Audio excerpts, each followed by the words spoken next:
Bueno, así es, Juan Pablo. Esta noche hablamos de demencia senil como lo anunciábamos en el programa de ayer.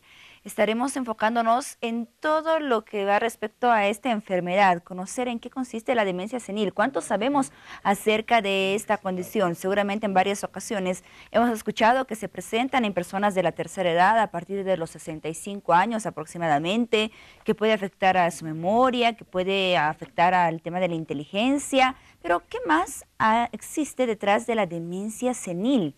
Bueno, es una pregunta que respondemos esta noche junto a nuestros invitados. Y es momento de presentarlos. Por una parte nos acompaña el doctor Josué Bellot, médico psiquiatra que ya ha estado en varias ocasiones como invitado en Hora 23 abordando distintos temas relacionados con el área de la psiquiatría. Y como siempre es un gusto que nos acompañe en el programa. ¿Cómo está, doctor Bellot? Qué gusto. Gracias, Paula. Buenas noches. Un gusto estar nuevamente en el programa. Dispuestos a despejar todas las dudas que tenga la población y bueno, informar un poquito más a todas las personas que nos ven sobre una enfermedad que es tan frecuente y que con el paso de los años, por el aumento de la expectativa de vida, se prevé que se haga mucho más frecuente. Muy bien, doctor, ese es el propósito, poder informar y orientar a todas las personas para conocer más acerca de la demencia senil. También nos acompaña Wolfgang Keller, pronuncié bien el nombre, es difícil pronunciar nombres alemanes. Pues sí, lo pronuncio bastante bien, Paula, buenas noches. ¿Cómo está, Wolfgang? Escritor, conferencista, gracias, autor de varios libros como por ejemplo Sabes lo que crees y Antes de tu dieta, y bueno, graduado en el Instituto de Nutrición Integrativa de Nueva York. Bienvenido. Gracias por la invitación y feliz de compartir el escenario también con el doctor Bellot. Muy bien, comencemos entonces con este tema, demencia senil, y bueno, está también la invitación hecha para que junto a Piti puedan participar a través de las redes sociales y enviar todos sus comentarios y todas las preguntas que tengan respecto a este tema. Háganlo en los próximos minutos que ya estamos iniciando. ¿Qué es la demencia senil? ¿Qué entendemos por estos términos, doctor Bellot? Bueno, cuando hablamos de demencia senil, nos referimos a un grupo de enfermedades, no solamente una enfermedad. Concebido desde el punto de vista de la medicina, la demencia es un trastorno neuropsiquiátrico que se caracteriza básicamente por alteraciones en la memoria, alteraciones en la praxia, es decir, la capacidad de hacer actividades cotidianas como ponerse la ropa, peinarse, amarrarse los zapatos o escribir. Donde hay alteraciones en cuanto al reconocimiento de objetos, la persona puede reconocer un objeto pero no poderlo pronunciar. O de pronto identifica también el objeto pero no recuerda el nombre de este objeto o no recuerda nombres de las personas, ¿no? Además de ciertas alteraciones en la conducta que son muy características de cada grupo de demencia o cada tipo de demencia. La característica de esta enfermedad es que estos signos y síntomas se van presentando muy gradualmente, no es una aparición súbita. Es una enfermedad que se presenta a lo largo de aproximadamente 4 o 5 años, no es algo que se dé en el momento, ¿no? ¿Y a qué edad generalmente aparece esta enfermedad? Alrededor de los 65 años, y ese es el punto de corte donde podemos diferenciar entre las demencias de inicio tardío o de inicio temprano, marcando este punto. Es importante determinar exactamente qué tipo de demencia se presenta para poder plantear un pronóstico de esta enfermedad, hablar si este va a ser reversible o no.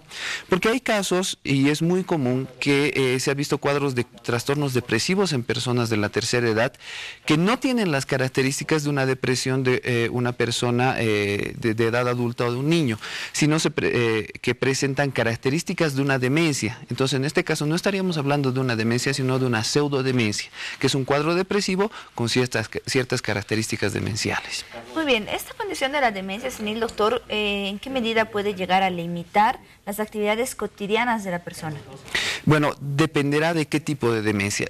Por lo general, el tipo de demencia más común es la demencia tipo Alzheimer.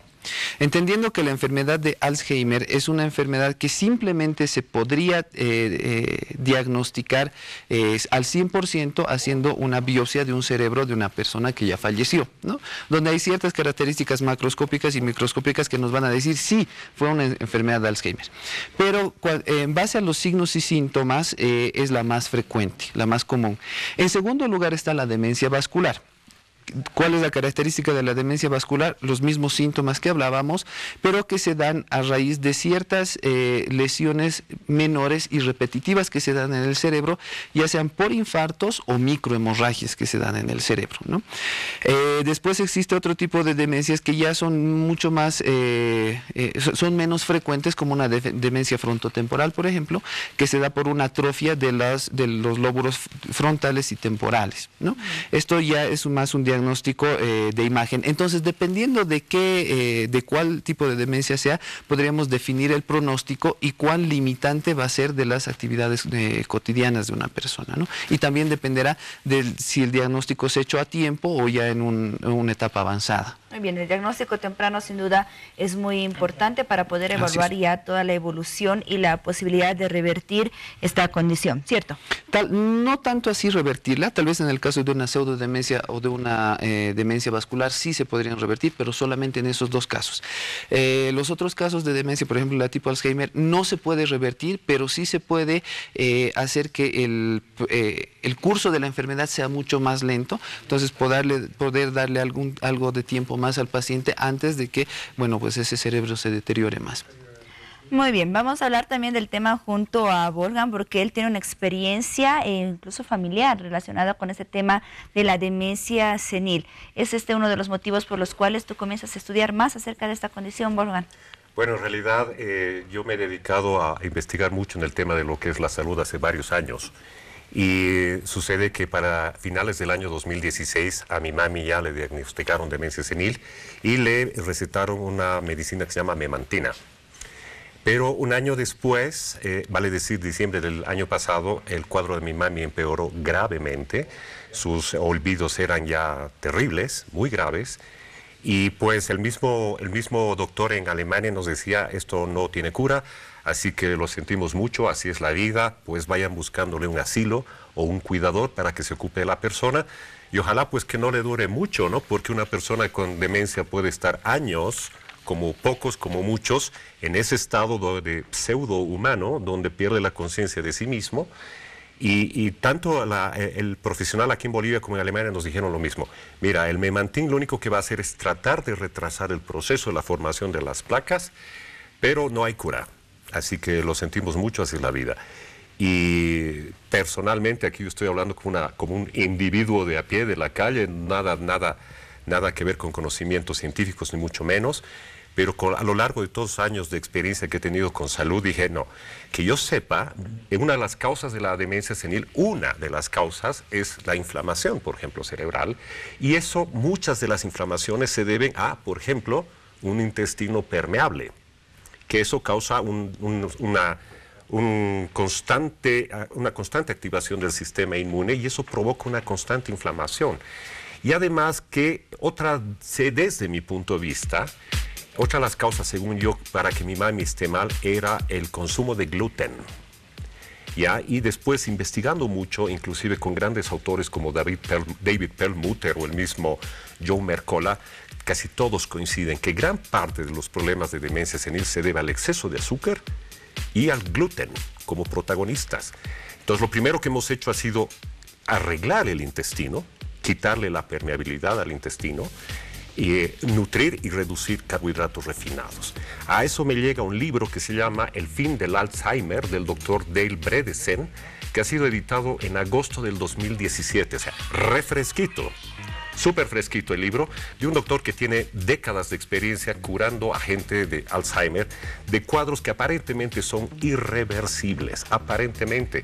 Entonces comparé su protocolo con el mío, y pues vi que estaba en el buen camino. Entonces la hemos inducido a una dieta cetogénica y muy alta. ¿Qué quiere decir una dieta cetogénica? Muy baja en carbohidratos y muy alta en grasas buenas.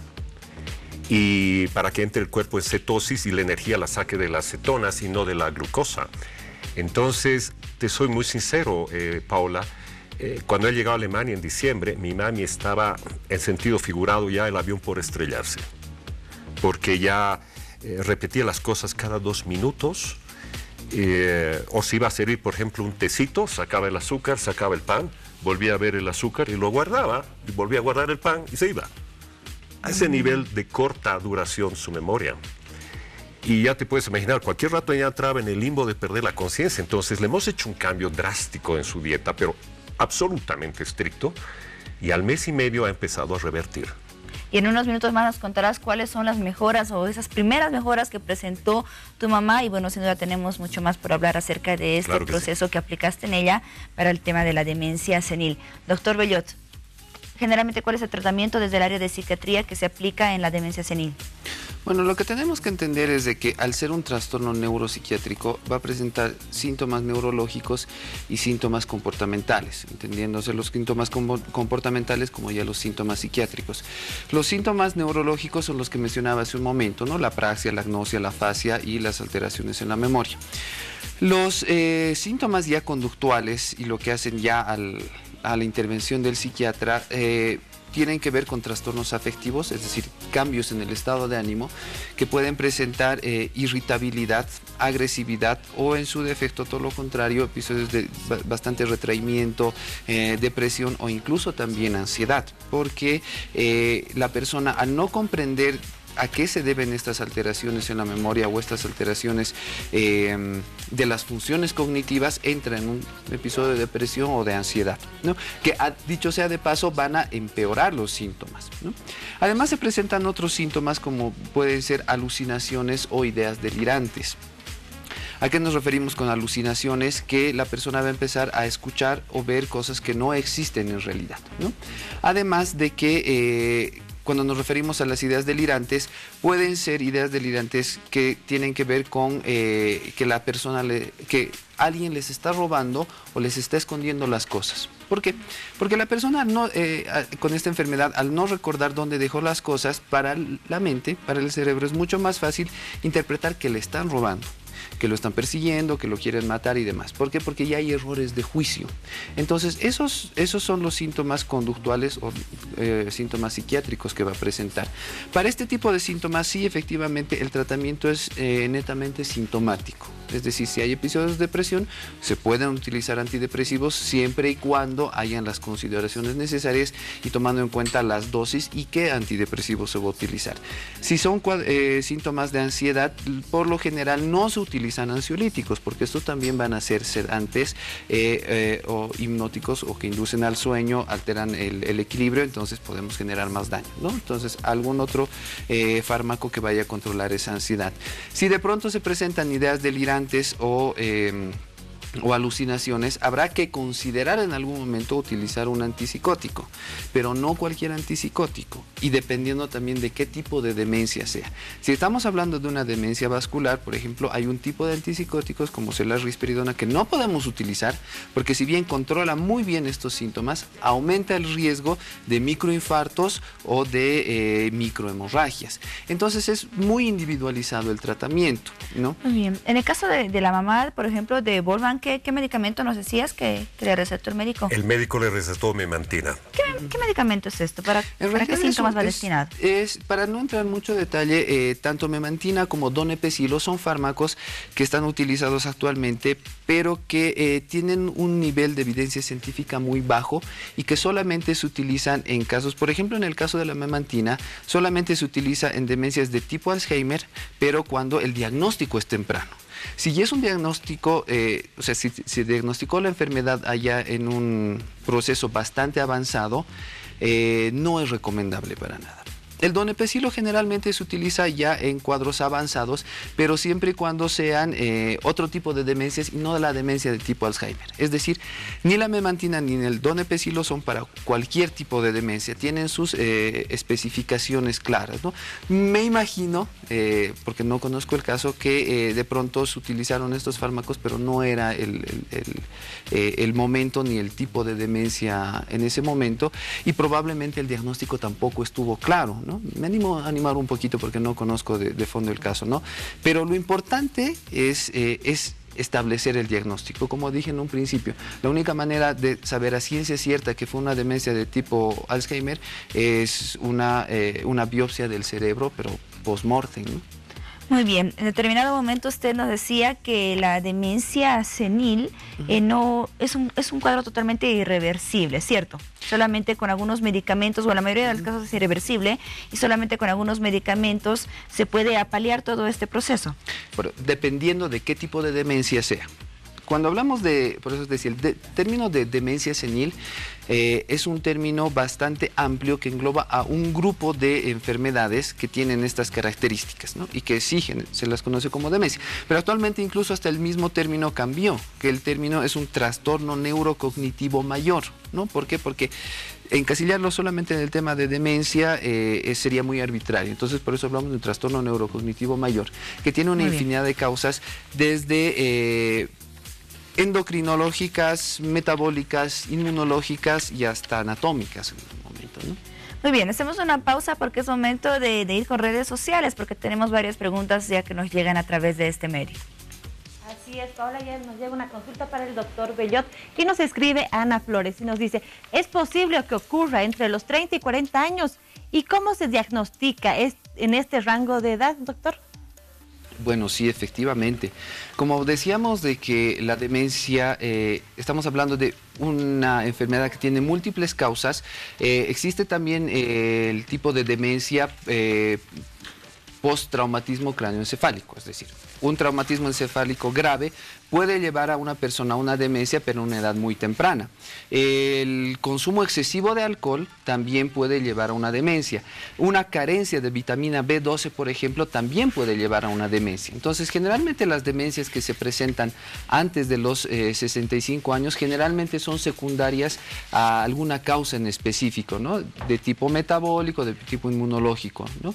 Y el diagnóstico es netamente clínico, dadas las características del sistema de salud en nuestro país, que no tenemos altos, es decir, equipos de alta tecnología. Es muy difícil diagnosticar. Entonces es simplemente haciendo una buena anamnesis, es decir, preguntando cuál ha sido el curso natural de la enfermedad y cuáles son las posibles causas asociadas, ¿no? Muy bien, hace un momento conversando con Borman acerca del caso de su mamá, doctor, él nos comentaba que con un cambio estricto de la dieta lograron revertir este proceso y que su madre ahora se encuentra en una mejor condición de salud. ¿Esto es posible en algún tipo de demencia? ¿Alguno de los tipos que usted ha mencionado? Claro que sí. Primero tendríamos que comenzar definiendo que la demencia es multicausal, ¿no? Los grupos de demencias. No existe una causa en específica o que esté demostrado al 100% que se pueda conocer, ¿no? Incluso enfermedades infecciosas o infectocontagiosas pueden llevar a la demencia. Por ejemplo, una sífilis terciaria puede llevar a la demencia. La enfermedad el síndrome de inmunodeficiencia o una infección por VIH pueden llevar a una demencia. Alteraciones metabólicas como una diabetes pueden llevar a la demencia, o algunas otras enfermedades bastante raras que tienen que ver precisamente con lo que mencionaba Wolfgang, que es alteraciones a nivel de cuerpos cetónicos, por ejemplo, o un déficit de grasas insaturadas, que son las grasas buenas que se conocen, pueden llevar a cuadros de demencia que sí pueden ser reversibles. Es decir, en medicina no hay nada que esté 100% definido, y menos en lo que son las enfermedades neuropsiquiátricas, porque es un campo que recién se lo está estudiando. Son especialidades bastante nuevas, donde el avance de la tecnología y el avance de las neurociencias cada día revelan algo nuevo, algo distinto. Entonces sí es muy probable. Entonces quizá el punto ahí que llevó a que, bueno, en algún momento a la mamá de Wolfgang le den un diagnóstico, o de pronto desahuciarla, por decirlo de alguna manera, el error estuvo en que no se hizo un diagnóstico adecuado, ¿no? Entonces simplemente se basaron en los primeros síntomas. Entonces catalogarlo como que sí es una demencia y bueno, ahí dejan las cosas, ¿no? Pero bueno, la experiencia muestra de que probablemente en ese caso tendría que haberse explorado más, ¿no? Muy bien, continuamos ya en los siguientes minutos hablando junto a Wolfgang acerca de este tema de la demencia senil, de los primeros síntomas de mejora que presentó su mamá después de aplicar ese cambio de dieta estricta del cual nos comentabas, Wolfgang. Pero es momento de ir con Juan Pablo Guzmán hasta el otro lado del set, porque tenemos algo importante en este momento. Así es, Paola, enseguida volveremos con ese tema médico. Cuando faltan 10 minutos para las 0 horas, establecemos contacto con nuestra unidad móvil. Recordarán ustedes que ayer también a través de una unidad móvil conocimos el punto de vista de una de las FEJUVES, la encabezada por Jesús Vera, afín al MAS y al Gobierno, respecto al intento de ocupación de la sede de esta institución regional. Correspondía conocer el punto de vista de la otra parte, en este caso la FEJUVE, que afirma haber sido electa de forma legítima y que disputa la titularidad de esa entidad. Estamos con el máximo dirigente de esa FEJUVE, Luis Castillo. Pero damos las buenas noches a nuestro compañero César Pardo, que se encuentra en esa unidad móvil, para que presente al invitado y desarrolle el tema. Buenas noches, César, adelante por favor. Buenas noches, Juan Pablo. Como tú lo dijiste, ayer estábamos con Jesús Vera, el presidente de la FEJUVE de la ciudad de La Paz. Sin embargo, él dio su versión de los hechos de lo que aconteció el día martes. Sin embargo, no podemos dejar de lado la contraparte. Lo tengo a mi lado al señor Castillo, quien nos va a hablar un poco acerca de lo ocurrido el día martes. Él se adjudica la presidencia de la Federación de Juntas Vecinales de la ciudad de La Paz y él asegura también que hay una sola FEJUVE. Primeramente le doy la bienvenida, señor Castillo, para todos los televidentes de Hora 23. ¿Qué habría pasado? La pregunta, todos están preguntando, ¿qué habría pasado el día martes? Bueno, primero que nada, muy buenas noches. Gracias al programa Hora 23. Estamos aquí desde las calles para poder responder a tus preguntas. Sin embargo, contestarte y decirte que nosotros el día martes, justamente a la 1:15, hemos intentado retomar nuestra casa, nuestra Federación de Juntas Vecinales, como el pueblo así nos los ha pedido. Nosotros venimos de un magno congreso elegido los primeros días del mes de marzo.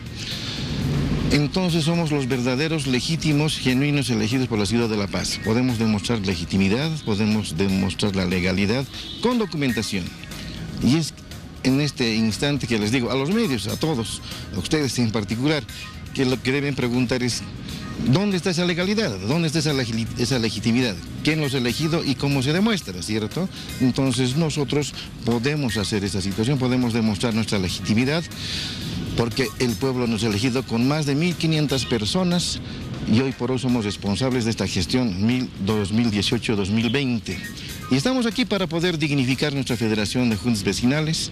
Entonces con ese mandato empezamos esta gestión. Es por esa razón que hemos intentado entrar a nuestra casa. No ha sido ningún avasallamiento. Nosotros no podemos avasallarnos nosotros mismos.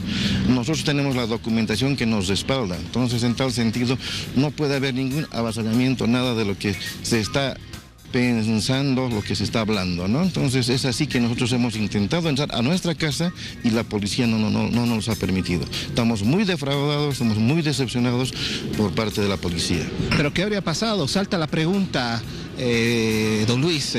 El día martes ustedes habían, según el señor Vero, ustedes habían utilizado escaleras, habían tirado piedras a los vidrios y habían destrozado el inmueble. ¿Qué habrá pasado?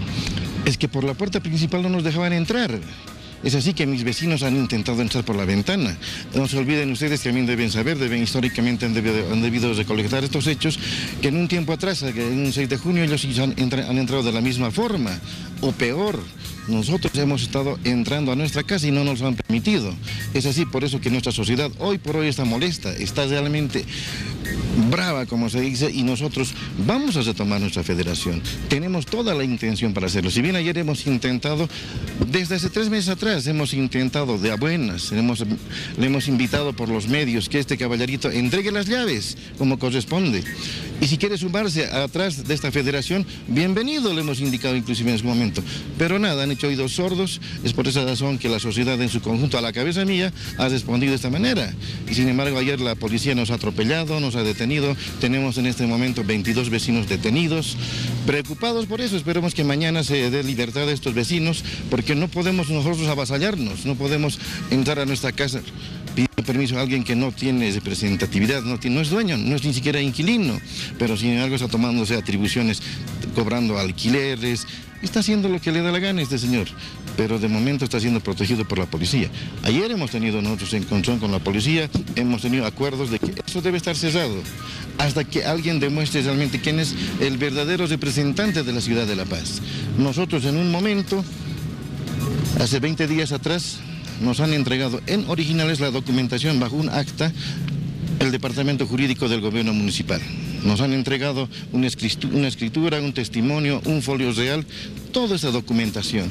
Entonces, nosotros queremos que se enteren todos, esa documentación lo tiene la policía, la documentación tiene la fiscalía, para que ellos nos protejan a nosotros, pero sin embargo ayer da la casualidad que ellos se han puesto en contra de nosotros. Perfecto. El señor Vera asegura que ustedes ingresaron al inmueble, a la Federación de Juntas Vecinales, para quemar documentación, papeles que supuestamente les estarían comprometiendo a ustedes. ¿Cierto o no cierto? No, mentira. Ahí estaba la policía desde un primer momento. Ahí estaba la policía desde un primer instante. Hay cámaras que han filmado todas las cosas. Es su incapacidad de este individuo que acaba de mencionarlo, porque no ha podido recolectar las firmas que se ha comprometido. Es por esa razón que va a arguir este tipo de cosas. Va a decir que se han perdido hasta lingotes de oro seguramente, ¿no? Pero no es así. La policía tiene que dar fe de eso, y las cámaras también, y los medios que estaban también. Han entrado personas y han salido así, emanillados. Entonces, ¿en qué momento pueden haber sacado, quemado? No se ha quemado nada. Y que se avisen las cámaras lo que ha sucedido el día de ayer. ¿Qué acciones se van a tomar de aquí en adelante? Nosotros estamos preparando nuestra demanda contra este señor, porque realmente este es el avasallador. Entonces tiene que dar respuesta a la sociedad desde cuándo está cobrando los alquileres, desde cuándo ingresado está avasallando este predio, porque, reitero, nosotros somos legales, tenemos la documentación que nos respalda para hacer uso de este bien, que es de todos los pueblos, de nosotros, de ustedes, de toda la sociedad. Entonces, ahí vamos a trabajar como corresponde. Entonces, vamos a tomar las acciones que el caso aconseje. A través de nuestro departamento jurídico vamos a querellarnos contra este tipo, porque él nomás se siente víctima en este momento, y no es así. Nosotros estamos siendo avasallados por él hace más de un año atrás. Juan Pablo, con estas imágenes y con este informe vuelvo contigo hasta Estudios Centrales. Allá, junto contigo y junto a Paola, el señor José Luis se adjudica la presidencia de la Federación de Juntas Vecinales. Él dice que solamente existe una Federación de Juntas Vecinales y él es el presidente de esta FEJUVE, Juan Pablo. Gracias al señor Castillo por esa afirmación que establece el equilibrio que buscamos tras conocer la declaración del señor Vera ayer, y gracias a ti, César, por ese contacto en la unidad móvil. Volvemos al tema de la demencia senil abordado por Paola y nuestros invitados. Bueno, gracias Juan Pablo. Entonces retomamos el tema y bueno, conocemos más acerca del caso que nos presentaba esta noche Bosman, que es un caso netamente familiar. Demencia senil es la enfermedad que presentaba su mamá. Acudió a varios especialistas, no tenía solución, totalmente irreversible, solamente se podía retardar el proceso con fármacos, hasta que Bosman y bueno, la familia en realidad deciden aplicar un cambio estricto en la dieta que ayuda a que tu mamá comience ya a presentar muchas mejoras que no estaba presentando con los medicamentos. ¿Cuáles fueron esas primeras mejoras? Bueno, como te digo, durante un año su cuadro empeoró a nivel de memoria, depresiones muy grandes, además sin contar que el memantin, uno de los efectos secundarios es la depresión también. Sin contar que la depresión también pudo haber sido causada, por ejemplo, por el gluten. O sea, había un espectro que hacemos. Entonces, por el principio de precaución era quitemos lo que consideramos que es nocivo. Y después de conseguir este libro y seguir al pie de la letra el protocolo, nos dimos cuenta que de pronto ella nos empezaba a sorprender con su memoria, que antes le fallaba mucho. Y sobre todo, yo llegué a mitad de diciembre a Alemania y los siguientes 40 días, todos los días mi mamá lloraba, deprimida. Con justa razón, por varios factores, los que menciona el doctor, como los posibles externos, como pueden ser los efectos secundarios de la memantina o del mismo gluten. La cosa es que cuando hemos empezado con la dieta, mi mami después de 40 días empezó a reír nuevamente, recuperó el sentido del humor. Y este doctor Bedersen te dice, uno de los síntomas de que la enfermedad ha sido revertida o está en proceso de reversión es que la gente recupera el buen humor. Eso para nosotros fue una gran alegría Y evidentemente mi mami empezó a acordarse de muchas cosas más. Ya era inclusive era más difícil ayudarla con el tratamiento, porque a veces como no se acordaba le decíamos, toma esta pastilla. Y mi mamá decía, bueno. Pero de pronto cuando ya recuperaba la memoria y le decíamos, tienes que tomar esto o el otro, decía, no, ¿por qué? Empezaba ya a discutirte porque ya empezaba a entrar nuevamente en razón, en su juicio, y te dabas cuenta que eso era un buen síntoma en todo caso, ¿no? Pero básicamente recuperó el sentido del humor, la alegría de vivir y sobre todo la memoria, ¿no? Ya ella volvió a hacer sus compras sola, a ir al mercado sola, a hacer sus compras sola, cocinar sola y todo lo que antes no hacía. Inclusive ya habíamos considerado la posibilidad de poner cámaras en la casa por si dejaba la estufa prendida, la cocina prendida, que no le ocurra nada. Pero ya te digo, solo con un cambio de dieta estricto, pero realmente estricto, hemos visto en nuestro caso, no digo que sea de otros, hemos visto cambios positivos en la reversión que sigue en proceso actualmente. Muy bien. Por lo tanto, ¿estás convencido de que la nutrición o una mala nutrición es el origen no solamente de la demencia senil, sino de muchas otras enfermedades? ¿Tienes experiencias incluso relacionado con esto? En el caso de tu familia, por ejemplo, ¿ellos también creen en que la nutrición, una mala nutrición puede originar todos estos problemas? ¿O cuál fue la coordinación que tuvieron para aplicar este cambio de dieta en tu mamá y tratar de curarla de la demencia senil? Mira, tú sabes cómo es a veces en la familia, ¿no? La familia a veces es la que medio que no te cree porque eres de la familia, ¿no? Y si bien ellos han visto mi trabajo durante todos estos años sobre nutritarianismo, en el momento que encontré el libro, llegó el libro a mis manos, lo compré por Amazon, lo traduje 3 días seguidos con el traductor de Google para darle una copia a todos mis hermanos para que se enteren de qué se trataba, porque era una información súper actualizada y que hablemos el mismo lenguaje y que entiendan que su hermano no estaba tan loco, sino que había un médico especializado en Alzheimer que te decía, sí, es reversible, y sobre todo, y únicamente, básicamente, mejor dicho, nutrición. Entonces hemos hecho, toda mi familia se puso la camiseta, todos hemos hablado el mismo lenguaje, todos hemos seguido la misma dieta, porque mi mami se antojaba si de pronto ella estaba con una ensalada y yo comía cualquier otra cosa. Así que todos hemos bajado de peso, todos nos hemos sanado más. Y a Dios gracias ha funcionado bien la cosa. Muy bien, qué bueno. ¿Cómo está tu mamá actualmente, Volman? ¿Y cuánto tiempo ya lleva en este proceso y cuánto falta? Bueno, con su dieta como debe ser, con todos los suplementos, debe llevar ya unos 3 meses. Calculamos que unos 6 meses más ella podría estar mejor, siempre y cuando acepte hacerse ayudar con su dieta, porque de pronto gran parte de nuestra dieta son triglicéridos de cadena media, en otras palabras, aceite de coco. Eso es fundamental en este tratamiento. Pero de pronto se aburre y ya no quiere, después, mañana, entonces el tratamiento como que se dificulta, pero de que se revirtió, se revirtió.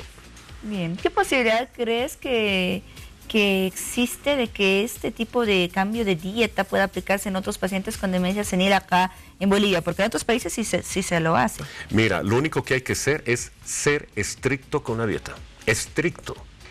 Y ahí no queda otra. Y si las personas fueran estrictas con esa dieta que recomienda este doctor u otros, y además si entran a foros en internet, van a encontrar muchísimos, pero muchísimos testimonios de gente que ha sobrevivido o ha pasado la demencia senil o el Alzheimer gracias a una dieta alta en grasas. Por ejemplo, nosotros en su ensalada le damos aceite altos en omega 3 u otro tipo de aceites. Le damos aceite de cannabis, aceite de chía, aceite de linaza, aceite de palta y sobre todo el protagonista, aceite de coco. Inclusive he escuchado el caso de una señora que en su desesperación, su madre postrada en la clínica, ya sin reacción, sin movimiento, en su desesperación, este testimonio está en YouTube, la señora a ocultas del médico le puso aceite de coco intravenoso. A los 3 días despertó la señora. Recobró otra vez la lucidez. Son casos que nos pueden parecer impresionantes, pero cuando uno está acá con la desesperación de curar a su mamá, hace de todo, busca en todo lugar. Y de esa manera que me he metido en 80,000 foros y me he informado con mucha gente que ha pasado por esta misma experiencia, y más de uno cuenta lo mismo que yo. Decía, me negaba a ver a mi madre postrada en un asilo, así que he hecho lo que sea, me he salido de las normas convencionales para darle otro tipo de tratamiento, donde no haces nada mal, porque lo único que estás haciendo es nutrirla bien. No le estás dando pastilla X o Z, solo le estás nutriendo bien. Muy bien, doctor Bellot, escuchando ya todo lo que nos comenta Volman de una experiencia propia, una experiencia familiar, ¿usted considera que aparte de la prescripción de fármacos para retardar el proceso de lo que es la demencia senil, también podría incluirse en las recomendaciones, por ejemplo, de su especialidad, lo que es este cambio de dieta? Definitivamente sí, porque, a ver, el concepto de salud-enfermedad no es el clásico donde existe un agente, un huésped y el proceso, ¿no? En realidad se entiende el proceso de salud-enfermedad como un continuo, donde entendemos que el polo de la salud es un ideal, pero no siempre se está cerca de este polo. Y el polo de la enfermedad también es un estado, es un continuo. O podemos estar más cerca de la salud o podemos estar más cerca de la enfermedad, ¿no? Entonces, donde el tema de, por ejemplo, del sueño, de la dieta, del ejercicio, son medidas higiénico-dietéticas que también están aceptadas y que sí están recomendadas. Ahora, que el sistema de salud, tanto en este país como en cualquier otro país, haga de que de pronto la recomendación o la prescripción de fármacos sea el primer tratamiento, bueno, eso ya es un tema para debatir, ¿no? Pero que todo lo que son las recomendaciones y guías médicas hablen de un tratamiento farmacológico y de un tratamiento no farmacológico, también está recomendado. Pero sin el afán de entrar un poquito en polémica o hacer debate, dentro de lo que es cualquier ciencia de la salud, existen mecanismos para demostrar experiencias, ¿no? Y este es el método científico, donde tenemos los que son trabajos científicos con mayor credibilidad, es decir, mayor nivel de aceptación, y los que tienen un menor nivel de aceptación. Dentro de los mayores que tienen mayor nivel de aceptación es un estudio clínico aleatorizado doble ciego, es decir, un estudio que se ha hecho en poblaciones grandes con las mismas características comparados con personas, es decir, se hace un tratamiento a un grupo de personas, un grupo grande, y el mismo tratamiento, no necesariamente farmacológico, a otro grupo. Entonces ahí se comparan los resultados. Estos son los estudios que tienen un mayor valor de evidencia científica, ¿no? Donde tenemos distintos estudios posteriormente, y en el nivel más bajo de evidencia está la experiencia de reportes de uno o algunos casos o la experiencia de un científico, ¿no? Entonces, según el tipo de estudio científico que se ha hecho, se podría demostrar eso, ¿no? Desde el campo de vista, desde el punto de vista, perdón, de lo que son las ciencias médicas, ¿no? Pero no negamos de que puedan haber otras líneas de trabajo donde sí efectivamente se pueda presentar alguna experiencia en particular, ¿no? Muy bien, gracias, doctor Bello, por ese punto de vista. Y ya para finalizar esta entrevista, las conclusiones que ustedes tienen respecto a ese tema y recomendaciones también para todas las personas que nos ven en este momento. Comenzamos con usted, doctor. Bueno, lo más importante es la confianza que uno pueda tener en el equipo de salud, no solamente hablando de psiquiatras, neurólogos o geriatra o en el equipo de enfermería, sino en todo el equipo de salud que tenga, ¿no? Y lo más importante es la prevención, ¿no? La prevención. Si bien algunas enfermedades de tipo demencial o demencias tienen una carga genética muy importante, son los factores genéticos, siempre hay formas de que se puedan evitar, o por lo menos si no se puede evitar, brindarle un estilo de vida lo más aceptable posible y lo más humano posible a una persona que padezca de esta enfermedad. Muy bien, gracias, doctor. Volman. Hola, no solo en el caso de mi mamá, yo he estado durante 5 años con una gastritis crónica, donde ya lo he mencionado en alguna otra entrevista que me has hecho. Así es, lo recuerdo. Y donde he ido a los mejores especialistas e igual, lo único que me recomendaron fue fármacos y dijeron no picantes, no gaseosas, nada fuerte para el estómago. Y me curé de manera natural también, cambiando mi dieta, mi estilo de vida. Y nunca más volví al médico. Ya estamos hablando de unos 7, 8 años que no vuelvo al médico. Me siento mejor que a mis 25 años. Y una vez más estoy convencido de que la causa primigenia de cualquier enfermedad, o por lo menos del 98% de las enfermedades, es un estilo de vida, porque estamos bombardeados por comida procesada con muchos tóxicos, con unos hábitos muy terribles de alimentación, exceso de carbohidratos, exceso de azúcar, exceso de grasas trans, y la gente no mira en eso. piensa que simplemente pueden ser fallas del destino, errores del destino, karma, voluntad de Dios que nos enfermemos, pero cada vez hay más enfermos a más temprana edad. Significa que hay algo que no funciona.